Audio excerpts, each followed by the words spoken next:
glorioso Egipto y tantas otras más. Nos quedamos en esa parte. En su conferencia sobre las artes perdidas, los AR, Wendell Phillips describe la situación de forma muy artística. Dice él: parece que imaginamos que muera o no el conocimiento con nosotros. Ciertamente comenzó con nosotros. Tenemos una valoración compasiva, una lástima, una tierna compasión por la estrechez, la ignorancia y la oscuridad de las épocas pasadas.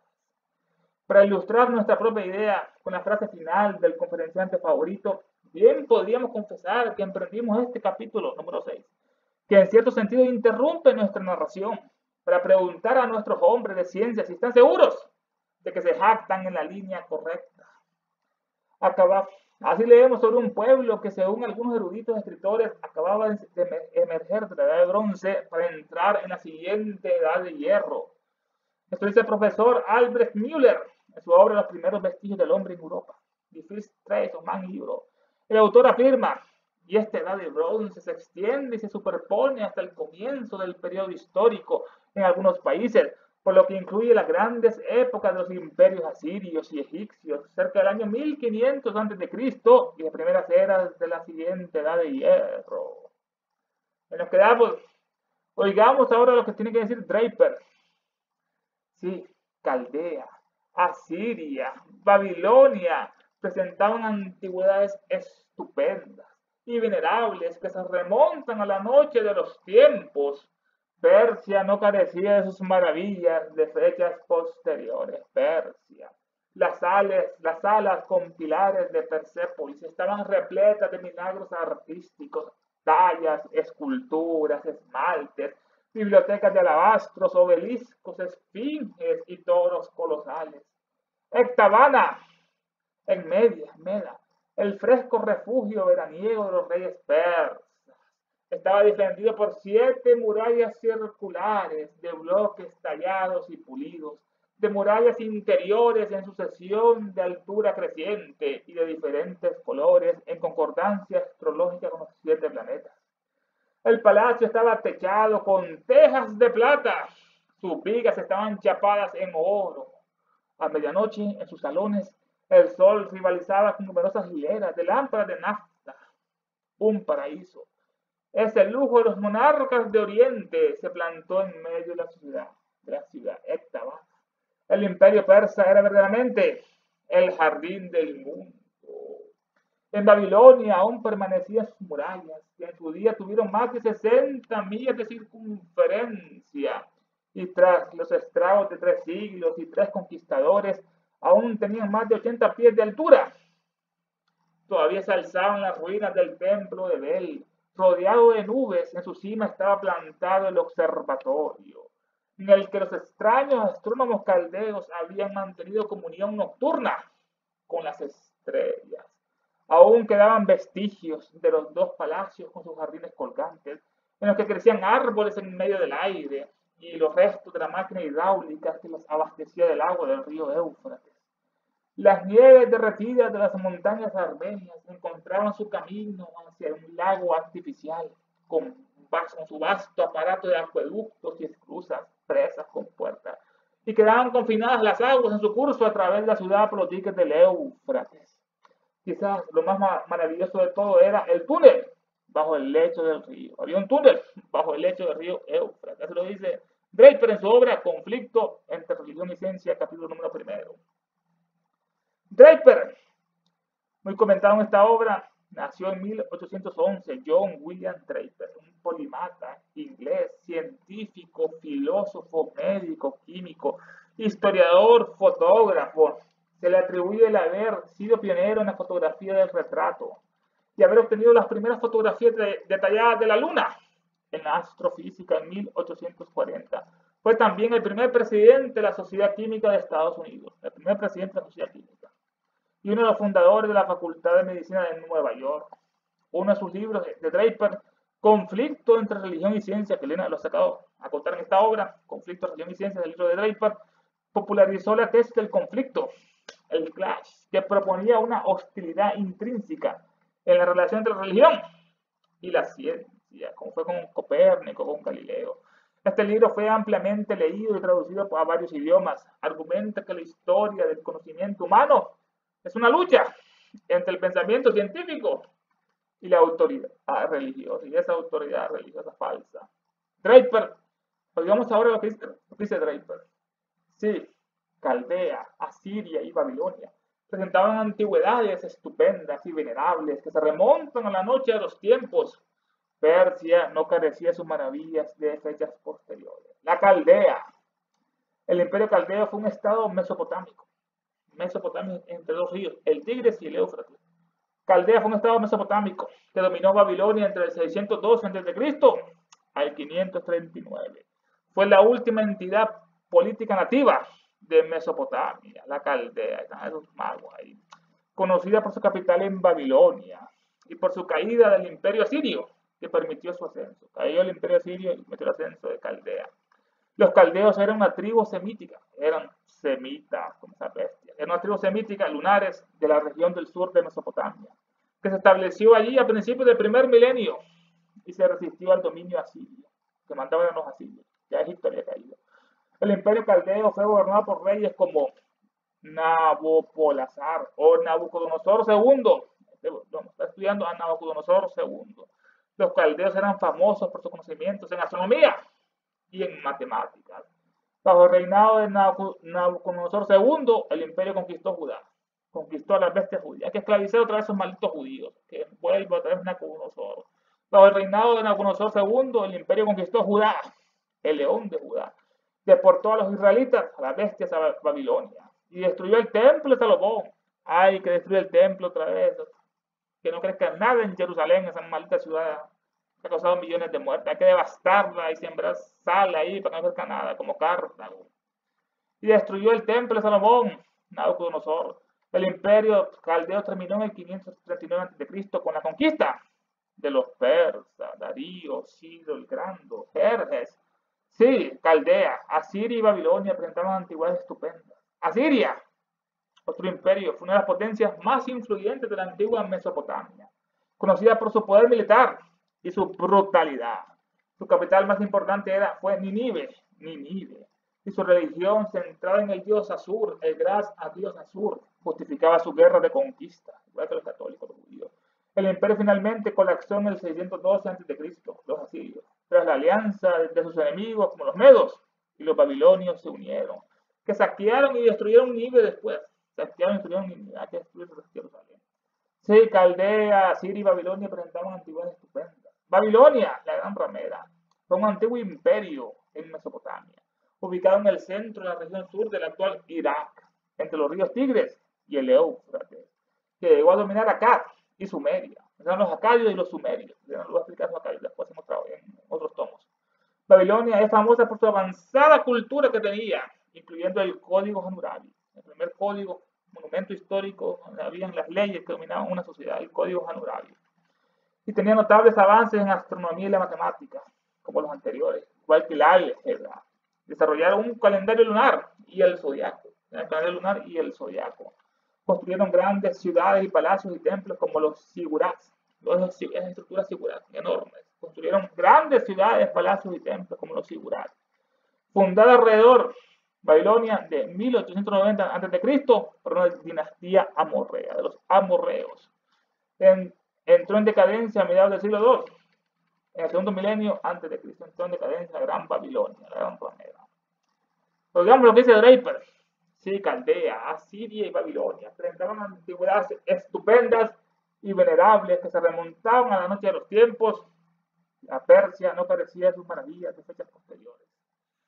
Caldea, Asiria y Babilonia presentaban antigüedades estupendas, admirables, asombrosas antigüedades y venerables, respetables, honoríficas, que se remontaban a esas antigüedades a la noche de los tiempos, a la sombra de los tiempos inmemoriales en este caso. Persia no carecía de sus maravillas de fechas posteriores. La gran Persia no carecía de sus maravillas de fechas posteriores. La Persia. El imperio persa fue una de las civilizaciones más extensas e influyentes de la antigüedad, hasta que los griegos la derrotaron. La democracia contra la monarquía, el imperialismo. Se originó en la meseta del actual Irán, los persas. Uno de los pueblos medos y persas, unió a los pueblos medos y persas, unieron los medos y los persas. y se expandió por una vasta área de 3 continentes que abarcaba Asia, África y Europa.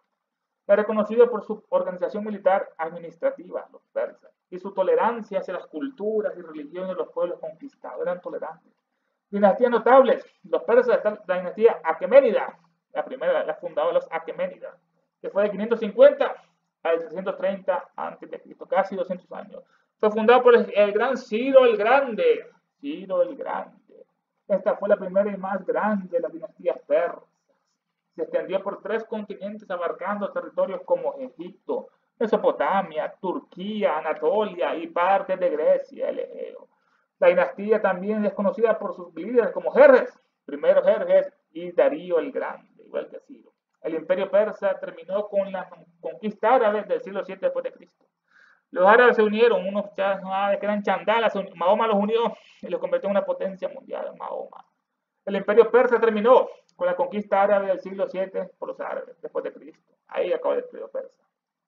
Sí, Caldea, Siria y Babilonia presentaban antigüedades estupendas y venerables que se remontan a la noche de los tiempos. Persia no carecía de sus maravillas de fechas posteriores.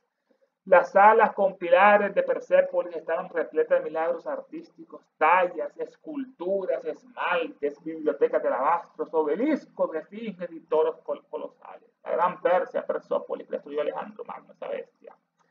La sala de pilares, los pórticos de Persépolis, esos pilares de las columnas, las salas con pilares de Persépolis estaban repletas de milagros artísticos. Persépolis, que es la ciudad de los persas, fue la capital del imperio persa. Su edificación comenzó entre el 518 y 515 a.C. por orden de Darío I, como parte de un vasto programa de construcciones monumentales, enfocadas a enfatizar la unidad del imperio y la diversidad del imperio persa aqueménida.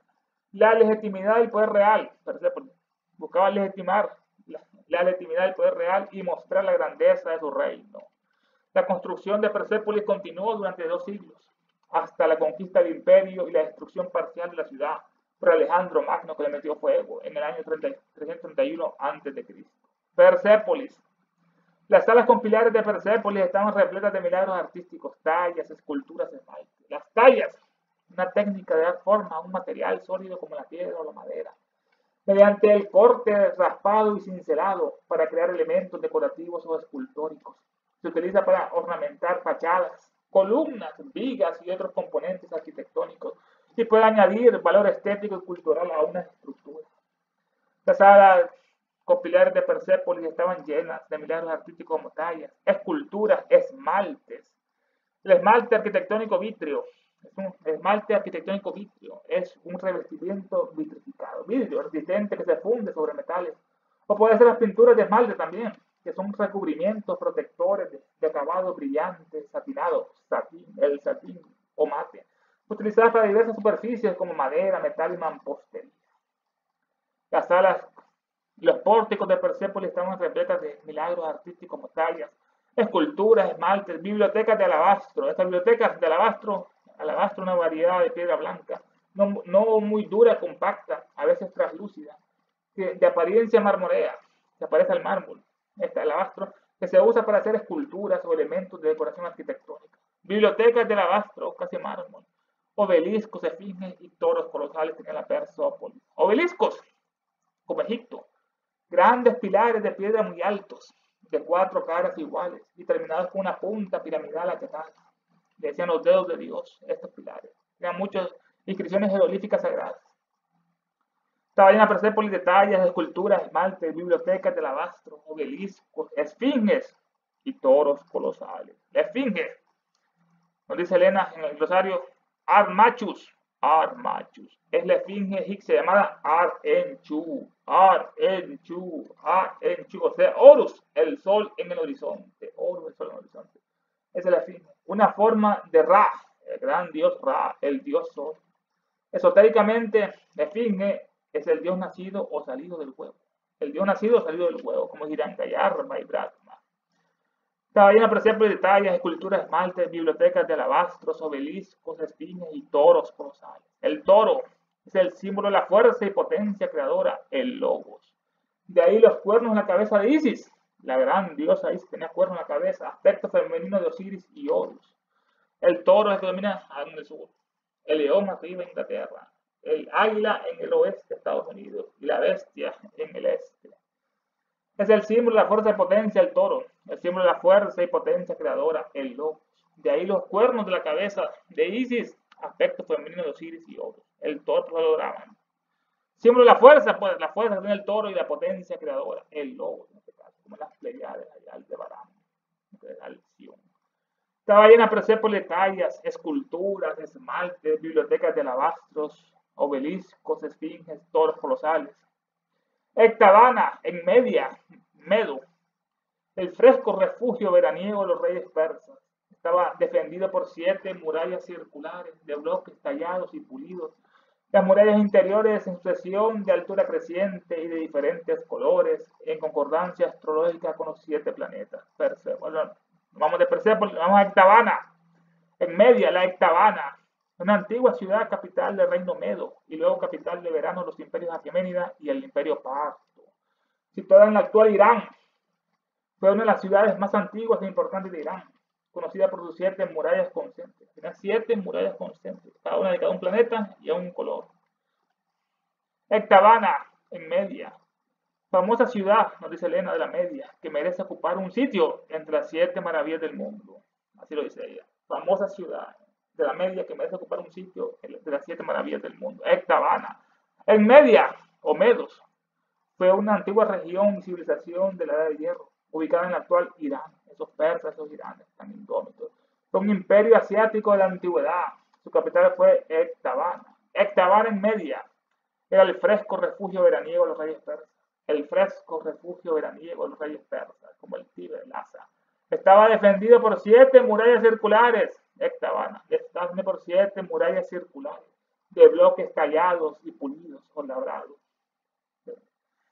El fresco refugio veraniego, Ectabana, los reyes persas, estaba defendido por 7 murallas circulares de bloques tallados y pulidos. Las murallas interiores en sucesión de altura creciente y de diferentes colores, en concordancia astrológica con los 7 planetas. Así construían ellos, como los mayas. Las ciudades con relación con las estrellas, con las constelaciones en este caso. La transmisión se fue.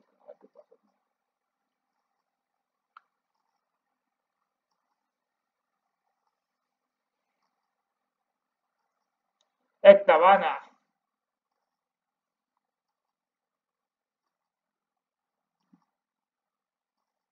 ¿Qué pasa esta vez? Dice que eliminaron el video de estas bestias. Estas Alemania, otra vez me quitaron el video de las bestias. Esto siempre son tan intolerantes, no soportan la verdad esas bestias de Facebook. Alemania, Mark Zuckerberg, maldita bestia. Maldito, malditos serán tus hijos, maldito será tu vida, Mark Zuckerberg, maldita bestia. Eliminaron el video ya de Facebook. Bueno. El fresco refugio veraniego de los reyes persas estaba defendido por 7 murallas circulares, de bloques tallados y pulidos. Las murallas interiores en sucesión de altura creciente y diferentes colores en concordancia astrológica con los 7 planetas. Ectabana, el fresco refugio veraniego de los reyes persas, estaba defendido por 7 murallas circulares. 7 murallas circulares tenía, de bloques tallados, labrados y pulidos. Las murallas interiores estaban en sucesión de altura creciente, de menor a mayor las murallas interiores, en sucesión de altura creciente y de diferentes colores, en concordancia astrológica con los 7 planetas. Las murallas interiores se elevaban sucesivamente a mayor altura, esa traducción, se elevaban sucesivamente a mayor altura. Las murallas interiores se elevaban sucesivamente a mayor altura. Las murallas interiores en sucesión de altura creciente y de diferentes colores, en concordancia astrológica con los 7 planetas. Cada muralla tenía, igual que las 7 cámaras de las pirámides, cada una dedicada a un planeta, a Júpiter, Mercurio, Venus, Saturno, Venus, Marte, Mercurio. Las murallas interiores en sucesión de altura creciente y de diferentes colores, en concordancia astrológica con 7 planetas. Cada muralla con diferente color, en concordancia astrológica con los 7 planetas. El Sol, la muralla era amarilla. La Luna, la muralla era blanca. Mercurio, verde. Venus, violeta. Marte, el planeta rojo. Júpiter, también anaranjado. Y Saturno en negro. Tal vez hicieron otro bloqueo. Es Alemania, dicen. de Facebook que fastidian. Esas alimañas de Facebook son una bestia. Son unos intolerantes. Pusieron otro bloqueo hasta diciembre, esas bestias.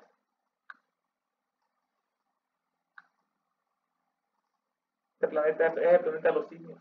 Este es el planeta de los monos, la verdad. Todas esas bestias aquí dominan todo. Las comunicaciones, las bestias judías. No puedes decir la verdad, pues ya te cancelan todo, esas alimañas. No, pero en otra cuenta a ver qué sucede a estas bestias. Tenía que ser Facebook.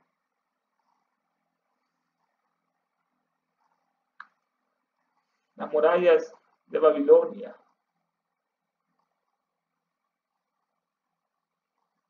Estamos aparte de los persas. Tampoco funciona acá.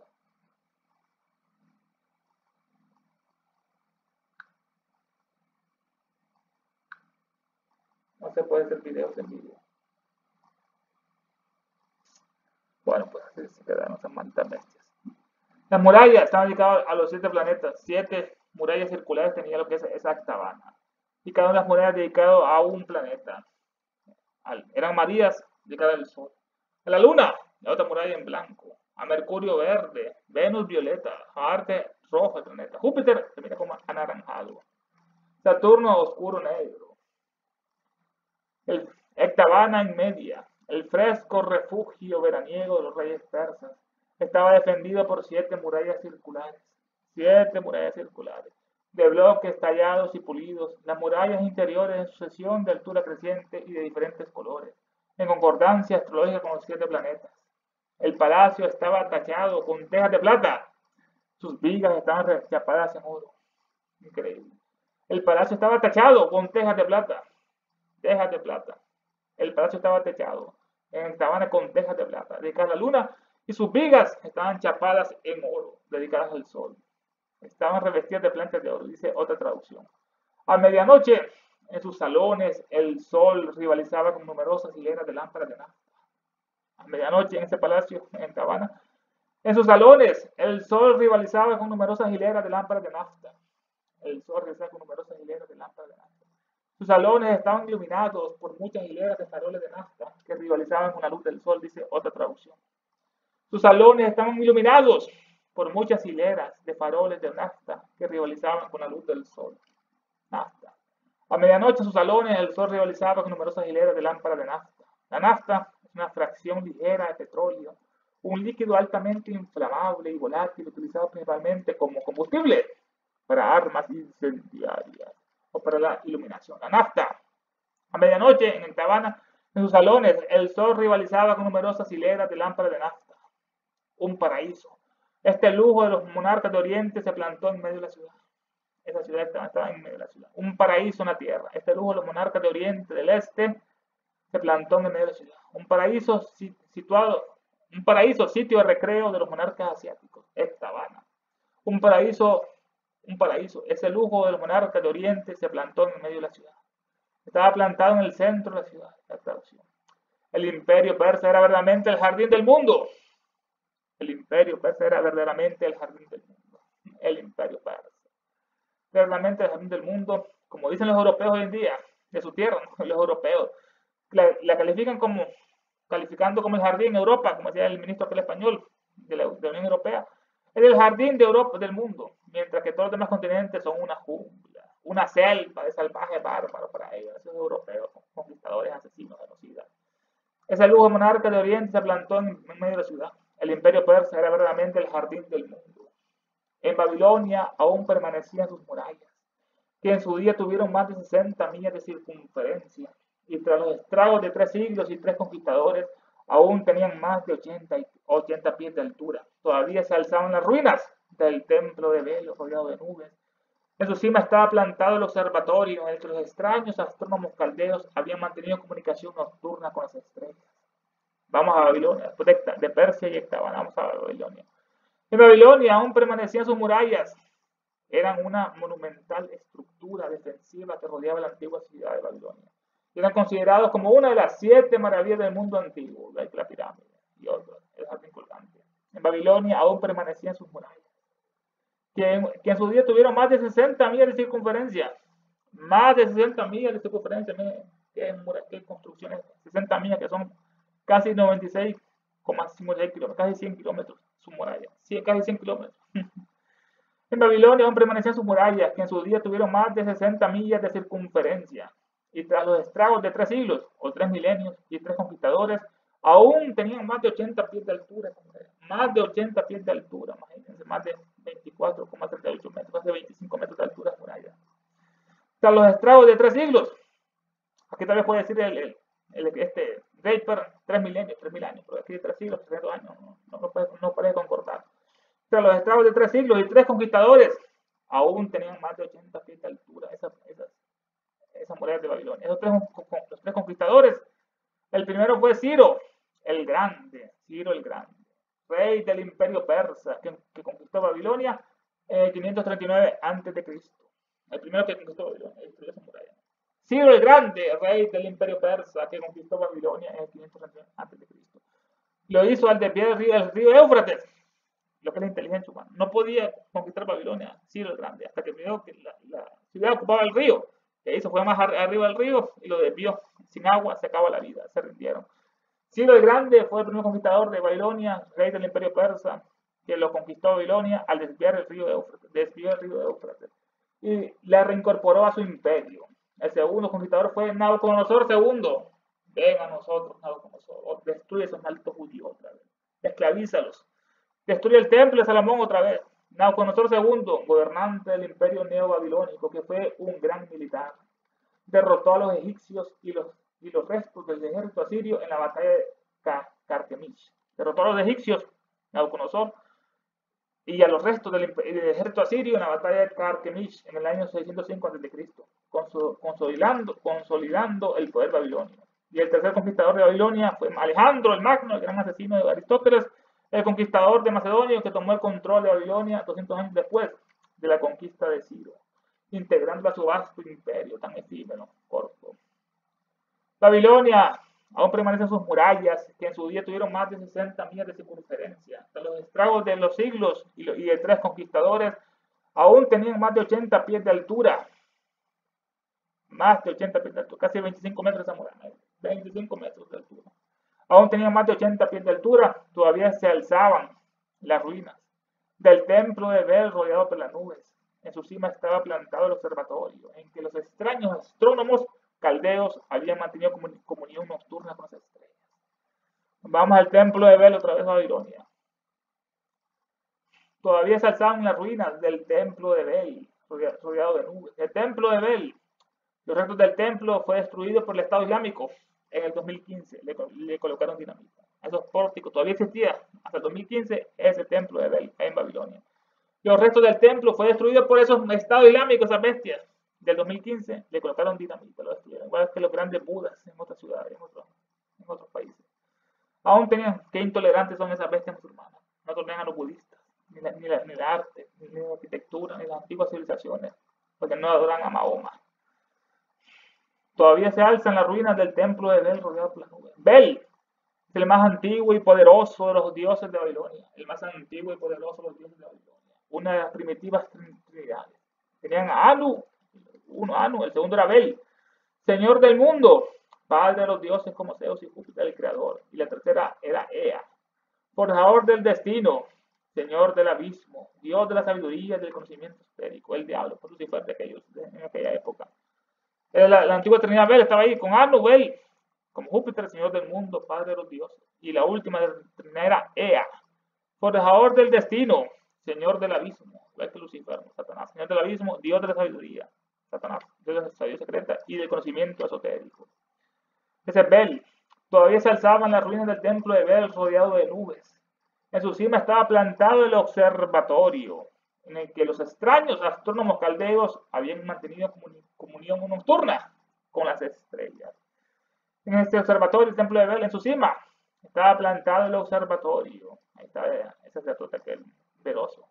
En su cima estaba plantado el observatorio, en que los extraños astrónomos caldeos, los extraños, o lo dicen los peculiares, o sabios astrónomos caldeos, habían mantenido comunión nocturna con las estrellas. Esa comunión es participación de lo común, un trato familiar, comunicación de una persona con otra.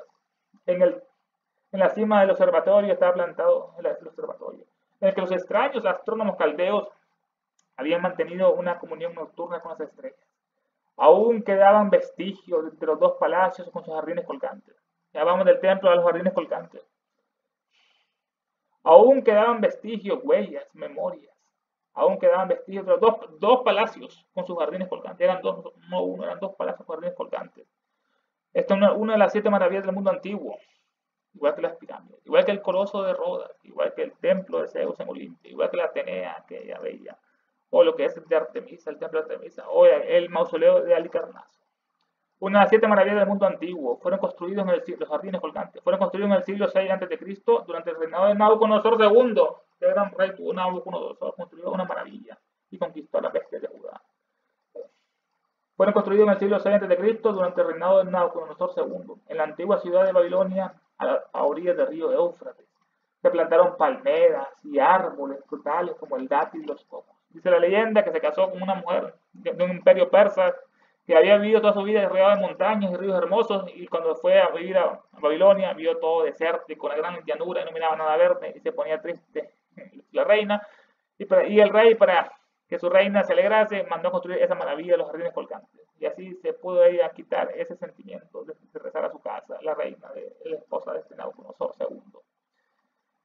Aún quedaban los vestigios de dos palacios con sus jardines colgantes, en los que crecían árboles en medio del aire, y los restos de la maquinaria hidráulica que los abastecía de agua del río, en los que crecían esos árboles en medio del aire, y los restos de la maquinaria hidráulica que les abastecía de agua del río. Y se veían restos de la máquina elevadora de las aguas del río. Y dice otra traducción. Y se veían restos de las máquinas elevadoras de las aguas del río. No escribiste hidráulicas aquí, lo que es Clemente. Las nieves derretidas de las montañas armenias encontraban su camino hacia el lago artificial, con su vasto aparato de acueductos y esclusas con puertas, y quedaban confinadas sus aguas en su curso a través de la ciudad por los diques del río Éufrates. Vamos atrás, también tenía un lago artificial, esa ciudad de Babilonia, un lago artificial. Las nieves derretidas, se derretían las nieves y producían agua. Las nieves derretidas de las montañas de Armenia, está cerca de Persia, Armenia. Las nieves derretidas de las montañas de Armenia encontraban su camino, esas aguas derretidas, hacia el lago artificial que construyeron los babilonios. Construyeron un gran lago artificial, igual que los egipcios, el lago de Mos. Las nieves derretidas de las montañas de Armenia encontraban su camino hacia el lago artificial, con su vasto aparato de acueductos y esclusas. Tenían vasto aparato de acueductos y esclusas. Las esclusas son compartimientos con puertas de entrada y de salida que se construye un canal de navegación para que los barcos puedan pasar de un tramo a otro de diferentes niveles, como el canal de Panamá, por lo cual se llena el agua o se vacía el espacio comprendido entre dichas puertas de la esclusa. Las nieves derretidas de las montañas de Armenia encontraban su camino hacia el agua artificial con su vasto aparato de acueductos y esclusas, o con puertas o presas, esa es otra traducción. Y las aguas quedaban así confinadas, las aguas derretidas de las montañas de Armenia, quedaban confinadas en su curso a través de la ciudad por los diques del Éufrates, esas aguas maravillosas. Las nieves derretidas en verano de las montañas de Armenia encontraban su camino hacia el lago artificial, con su vasto aparato de acueductos y esclusas, y quedaban confinadas en su curso a través de la ciudad por los diques del Éufrates. Estos diques es una barrera artificial para controlar el flujo del agua en ríos, lagos u océanos. Quizás lo más maravilloso de todo era el túnel bajo el lecho del río, nos dice William Draper sobre el conflicto entre religión y ciencia. Quizás lo más maravilloso de todo esto era incluso tener un túnel bajo el lecho del río. Qué increíble, tener un túnel bajo el lecho del río. Está en su obra Conflicto entre religión y ciencia, de Draper, William Draper. Esta es una de las obras más influyentes del siglo XIX, sobre la relación entre el pensamiento científico y la fe religiosa. Conflicto entre religión y ciencia. Es una de las obras más influyentes del siglo XIX, sobre la relación entre el pensamiento científico, por una parte, los científicos, y la fe religiosa, los católicos. Analiza cómo a lo largo de la historia, este libro, Conflicto, analiza cómo a lo largo de la historia, las instituciones religiosas, principalmente la Iglesia Católica, se han opuesto al progreso científico, Galileo, Copérnico. Draper sostiene que existe un conflicto inevitable y permanente entre la religión organizada y la ciencia.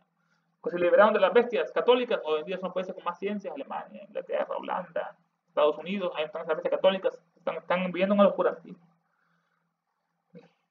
es bien oscurantismo, todo su feligreses y ellos son bien palacios millonarios, esos curas que ganan dinero y que invierten a los niños pobres. Esas bestias. Se han opuesto al progreso científico. Los católicos se han opuesto al progreso científico. También el oscurantismo. Sostiene que existe un conflicto inevitable y permanente entre la religión organizada y la ciencia. Entonces sostiene que existe un conflicto inevitable y permanente entre la religión organizada, los católicos, y la ciencia, debido a que ambas buscan explicar la realidad.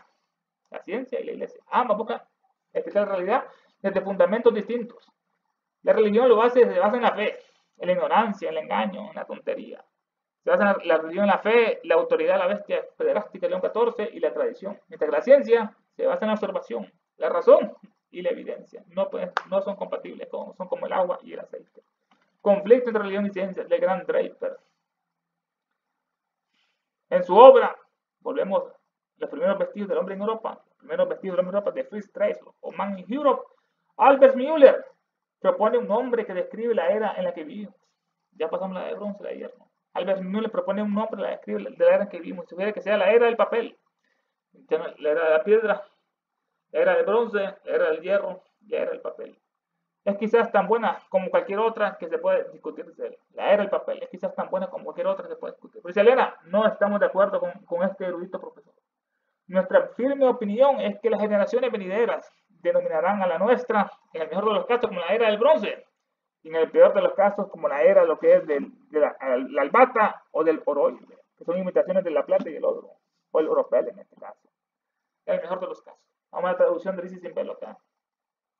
Dice, por otra parte, según dice un periódico profesional, la astronomía es la única ciencia que en nuestros siglos ha llegado a la última etapa, la tercera. Las demás ciencias están todavía en periodo de desenvolvimiento. Y aunque, por ejemplo, la electricidad haya alcanzado en algunas de sus ramas la tercera etapa, en muchas otras está todavía en la infancia.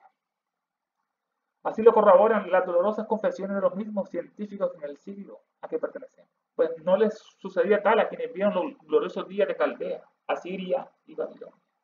Respecto a los progresos que habían realizado en la ciencia, nada sabemos, sino que en astronomía se hallaban a la altura de nuestra época, puesto que habían llegado también a la tercera etapa. Con mucho arte describe Wendell Phillips tal estado diciendo lo siguiente. Parece como si nos figuráramos que la ciencia ha empezado con nosotros y miramos compasivamente la mezquindad, la ignorancia y oscurantismo de las épocas pasadas. Phillips lo dice en sus conferencias sobre las artes perdidas, del todo conforme con la opinión del distinguido conferenciante. Confesaremos que hemos escrito este capítulo hasta ciertos puntos desglosado del plan original de la obra, dice Simbelo, capítulo 6, con el propósito de preguntarle a los científicos si están seguros de enorgullecerse con justo motivo. Esos científicos. Oigamos ahora lo que dice Draper, de un pueblo que según Albert Müller acababa de salir de la edad de bronce para entrar en la edad de hierro. Albert Müller lo dice en su obra Primeros vestigios del hombre en Europa. Afirma este autor que la edad de bronce va más allá de los comienzos del periodo histórico en algunos países y abarca las dilatadas épocas de los imperios egipcio, asirio, cerca de 1500 años antes de Cristo, así como los principios de la inmediatamente siguiente edad del hierro. En la misma obra propone Albert Müller que a nuestra edad se le denomine la edad del papel. La edad del papel. Pero disentimos en esto del autor porque estamos firmemente convencidos de que las futuras generaciones la llamarán a esta época la edad de latón, de bronce, o en caso más desfavorable, la edad del oropel, que es un falso oro, la edad de ese oropel en este caso. Müller, oigamos ahora lo que dice Draper de un pueblo. Dice Draper, sí, Caldea, Asiria y Babilonia nos ofrecen estupendas y venerables antigüedades cuyo origen se pierde en la sombra del tiempo. No le falta a Persia maravillas de épocas posteriores. Los pórticos de Persépolis abundan en portentosas esculturas, tallas, esmaltes, obeliscos, esfinges, toros alados, colosales, anaqueles de alabastro, bibliotecas de alabastro y otras bellezas artísticas.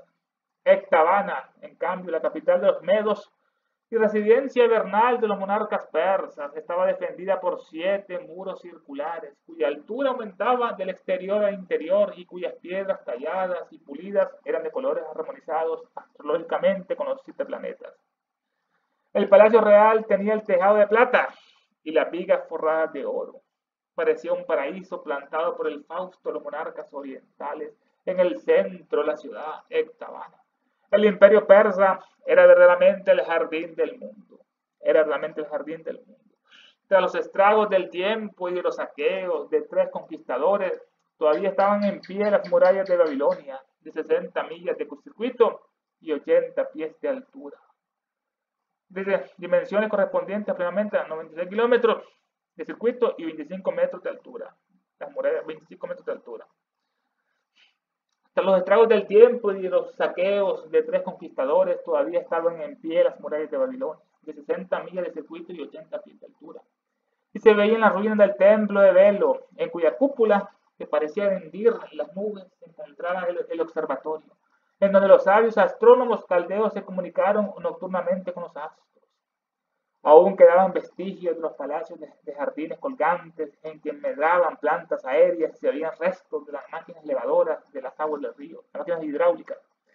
También hubo un lago artificial en el que mediante una vasta red de acueductos y presas se recogía el agua procedente de la fusión de las nieves de las montañas de Armenia. La llevaban a la ciudad por entre los diques del Éufrates. Pero lo más admirable de todo era sin duda el túnel construido bajo el lecho del río. El túnel construido bajo el lecho. Dice Draper sobre el conflicto de religión y ciencia. Lo más admirable entonces era sin duda el túnel construido debajo del lecho del río del Éufrates. Y estamos llegando a las últimas invocaciones finales de esta bestia, que no nos permiten que han hecho estas alimañas. Ya nos grabamos otra vez Facebook. Invocación al demonio solar por la guerra del mundo. Nos inclinamos con devoción y reverencia ante la sagrada presencia invisible del diablo en el universo. El logo central universal, nuestro logo solar, la jerarquía satánica diabólica. Nuestra Señora Blavatsky, la madre del mundo, el Señor Buda, el Manu Bhavat, el Bodhisattva Maitreya, el Mahachohan, Mahasura, los 7 Chohanes y los diablos, maestros, la gran fraternidad oscura. Y fervorosamente les pedimos que los poderes de sabiduría, de odio y oscuridad y guerra circundan e encadenan a la humanidad entera. Inspiren a los dirigentes de todas las naciones para que sufran disturbios, guerras, catástrofes, enfermedades, calamidades, hambrunas y tanto más. Aquellos poderes que siempre trabajan por el mal, por el progreso y la ciencia y la humanidad.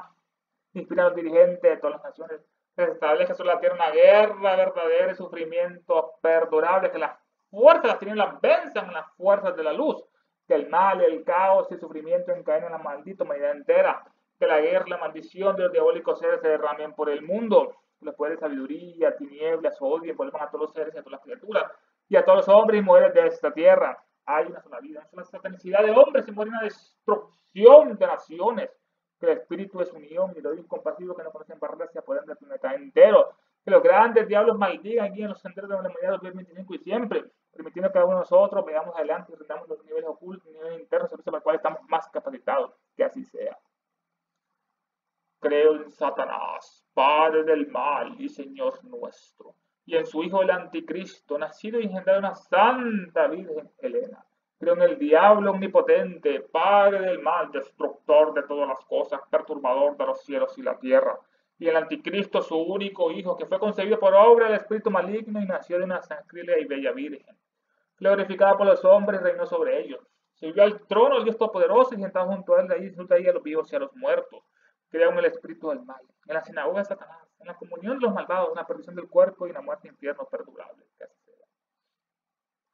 Del cielo cayó un lucero, su nombre es, oh luz cósmica manifestada, oh unidad de la vida única, oh celeste Shukra resplandeciente, hoy manifestada conciencia proterva, oh Fohat indómito y etérico, oh eterno entre los eones, oh rayo prometeico mamantárico, que tu luz descienda hacia nosotros, que la fuerza se encienda y que el gran Satán prevalezca. Cada aquel que se sienta uno contigo, por lo tanto que no es uno con los demás. Despertad, criaturas dracónicas, es hora de volver a superficie, él volverá. Es el fin de una era. Queremos justicia diabólica, pero no ya. Satanás es nuestro Dios. No nos faltará. La verdad es nuestra diosa. Todo lo perderá. ¡Ave Satán!